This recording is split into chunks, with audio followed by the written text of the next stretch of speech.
नमस्कार। आइए आज सूर्यकांत त्रिपाठी निराला द्वारा रचित वरदे वीणा वादिनी वरदे नामक कविता को समझने का प्रयास करते हैं। निराला जी द्वारा रचित कविता वरदे वीणा वादिनी वरदे युवक नामक मासिक पत्र में सितंबर 1931 में प्रकाशित हुई थी।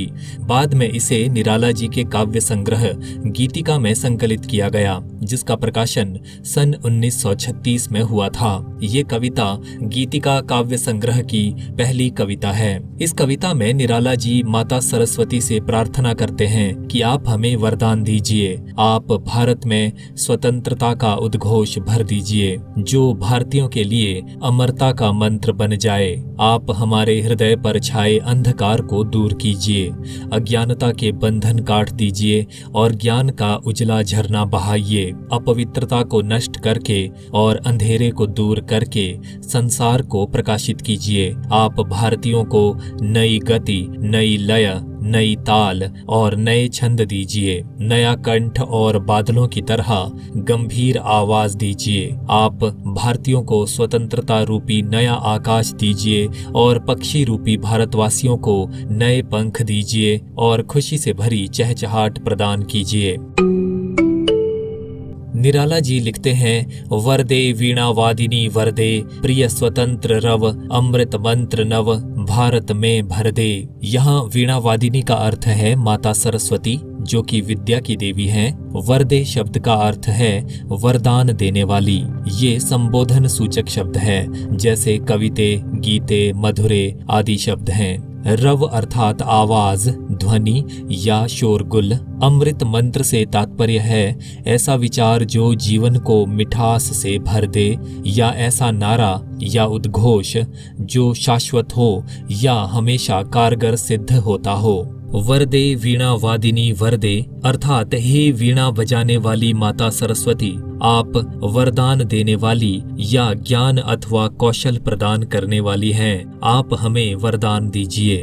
प्रिय स्वतंत्र रव प्यारी लगने वाली आजादी की मांग के लिए उठने वाली आवाज, या ऐसी आवाज जो आजादी के वातावरण में ही उठती हो, आप भारतीयों को प्रदान कीजिए। अमृत मंत्र नव भारत में भर दे, यानी ऐसा नया विचार, नारा या उद्घोष जो शाश्वत हो या हमेशा भारतीयों के काम आए, आप भारत देश में भर दीजिए या भारतवासियों को प्रदान कीजिए। निराला कहना चाहते हैं कि आप इस गुलाम देश भारत के निवासियों को आजादी के लिए आवाज उठाने की क्षमता प्रदान कीजिए और उनमें कोई ऐसा मंत्र फूंक दीजिए जो नया हो, लेकिन जो वर्तमान और भविष्य में सदैव भारतीयों को सही दिशा प्रदान करता रहे, यानी एकता, संघर्ष, अधिकारों के लिए लड़ने की जागरूकता आदि ऐसे मंत्र या जीवन मूल्य हैं जो समाज को हमेशा प्रगति की दिशा में ले जाएंगे। और निराला ऐसे ही गुणों को प्रदान करने की प्रार्थना माता सरस्वती से कर रहे हैं। यहाँ पर कवि की राष्ट्रीय चेतना व्यक्त हुई है। निराला माँ सरस्वती से भारतीयों में जागृति बढ़ाने का वरदान चाहते हैं, ताकि भारतीय लोग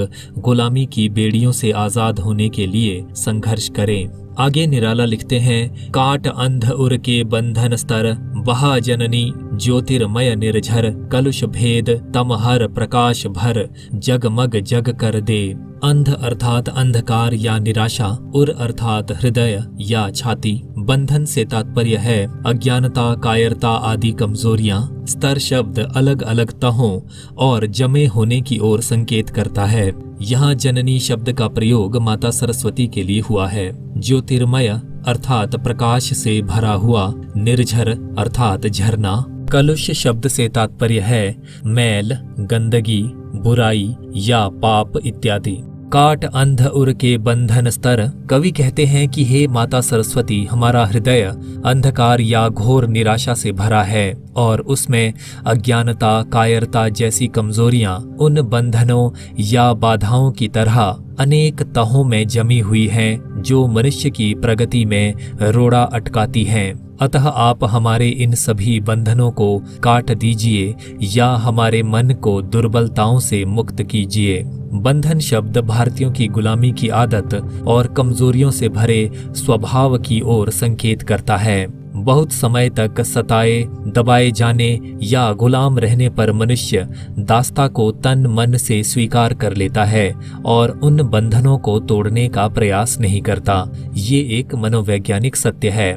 बहा जननी ज्योतिर्मय निर्झर, हे माता सरस्वती, आप ज्ञान का उजला या प्रकाश से भरा झरना बहा दीजिए, यानी भारतीयों को ज्ञान की रोशनी प्रदान कीजिए। कलुष भेद, आप अपवित्रता, बुराई अथवा पाप के आवरण को चीर दीजिए या भारतीयों को प्रेरित कीजिए कि वे अपवित्रता या अज्ञानता के आवरण को चीर दें, यानी इनसे खुद को मुक्त कर दें। तमहर, आप सारे अंधकार को दूर कीजिए या भारतीयों को देश पर छाए गुलामी, अज्ञानता, निराशा आदि के अंधकार को दूर करने के लिए प्रेरित कीजिए। प्रकाश भर, आप ज्ञान, आशा, उत्साह और एकता आदि का उजाला भारतीयों में भर दीजिए। जगमग जग कर दे, आप पूरे संसार को स्वतंत्रता, समानता, एकता, भाईचारे जैसे जीवन मूल्य के उजाले से भर दीजिए ताकि ये संसार जगमगाता रहे या रोशनी से भरा रहे। दूसरा अर्थ ये भी किया जा सकता है कि आप भारतवासियों को प्रेरित कीजिए कि वे अपने कार्यों से सारे संसार को जगमगाहट से भर दें या संसार में समता, स्वतंत्रता, भाईचारे और आशाओं का उजाला फैला दें। यानी माता सरस्वती के वरदान और आशीर्वाद से भारतीय अपने समाज और संसार को बेहतर बनाने का कार्य करें। अगली पंक्तियों में कवि माता सरस्वती से प्रार्थना करते हैं कि भारतवासियों को स्वतंत्रता का वरदान दीजिए ताकि भारतीयों के गीत, संगीत, साहित्य, भाषा, ज्ञान, विज्ञान आदि में नयापन आए तथा उनके उत्साह, आत्मविश्वास और रचनात्मकता में वृद्धि हो। निराला लिखते हैं, नव गति नव लय ताल छंद नव, नवल कंठ नव जलद मंद्र रव, नव नभ के नव विहग वृंद को, नव पर नव स्वर दे।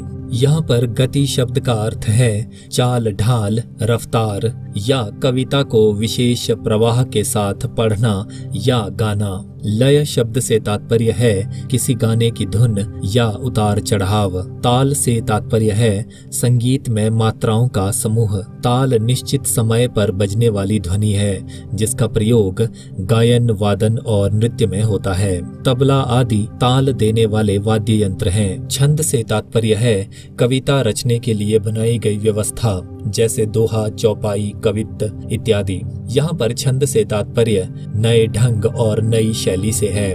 नवल अर्थात नया। कंठ शब्द से तात्पर्य है गला। यहाँ पर आवाज या बोलने तथा गाने के ढंग की ओर संकेत है। जलद अर्थात बादल। मंद्र रव अर्थात गंभीर आवाज। जलद मंद्र रव से तात्पर्य है बादल के गरजने के समान गंभीर आवाज। नव नभ से तात्पर्य है नया आकाश, यानी आजादी के बाद का भारत या आजादी के बाद के भारत का परिवेश। विहग वृंद अर्थात पक्षियों का समूह। विहग वृंद शब्द का प्रयोग आजाद भारत के निवासियों के लिए किया गया है। नव पर अर्थात नए पंख। नव स्वर अर्थात नई आवाज। नव गति यानी आप भारतवासियों की बातों या उनकी रचनाओं में एक नया प्रवाह या तरन्नुम भर दीजिए या फिर भारतवासियों को विशेष चाल ढाल और रफ्तार दीजिए। नव लय उन्हें नई लय या नई प्रकार की धुन प्रदान कीजिए। ताल छंद नव उन्हें एक नई प्रकार की ताल दीजिए और कविता या गीत संगीत की रचना के लिए नया छंद यानी नया ढंग या नई शैली प्रदान कीजिए। नवलकंठ भारतीयों को नया गला यानी बोलने और गाने का नया ढंग प्रदान कीजिए। नव जलद मंद्र रव आप भारतीयों को नई आवाज प्रदान कीजिए जो बादल की गर्जना की तरह गंभीरता से भरी हो। एक प्रकार से निराला प्रार्थना करते हैं कि आप भारतीयों में वो आत्मविश्वास भर दीजिए जो कि गुलामी के दौर में देखने को नहीं मिलता और जो एक आजाद इंसान में अनायास या स्वाभाविक रूप से होता है। नव नभ के नव विहग वृंद को निराला कहते हैं कि स्वतंत्रता के बाद का भारत किसी नए आसमान की तरह होगा या आजादी के बाद का आसमान निश्चित रूप से एक अलग प्रकार का आसमान होगा और भारतवासी नए या युवा पक्षियों की तरह होंगे, यानी आजाद भारत में भारतवासी पक्षियों की तरह उन्मुक्त रूप से विचरण करेंगे। नव पर आप इन आजाद पंछियों जैसे भारतीयों को नए पंख प्रदान करो, यानी इन्हें उत्साह और कार्यकुशलता जैसे गुणों का वरदान दो। नव स्वर दे, इन आजाद पंछियों जैसे भारतीयों को आप नई आवाज प्रदान कीजिए, यानी जैसे युवा पक्षी उत्साह के साथ कलरव करते हैं, चहचहाते हैं, वैसे ही भारतीय लोगों की आवाज में भी नया जोश, आत्मविश्वास और नई उमंग भर दो। इस कविता में संस्कृतनिष्ठ हिंदी का बहुत सुंदर प्रयोग किया गया है। पूरी कविता में कवि की राष्ट्रीय चेतना देखने को मिलती है। कवि माता सरस्वती से अपने लिए कोई वरदान नहीं चाहते, वे केवल भारत और भारतवासियों को पराधीनता से मुक्त देखना चाहते हैं। इस कविता में निराला जी ने भारतवासियों की मनोदशा का अत्यंत मनोवैज्ञानिक चित्रण किया है।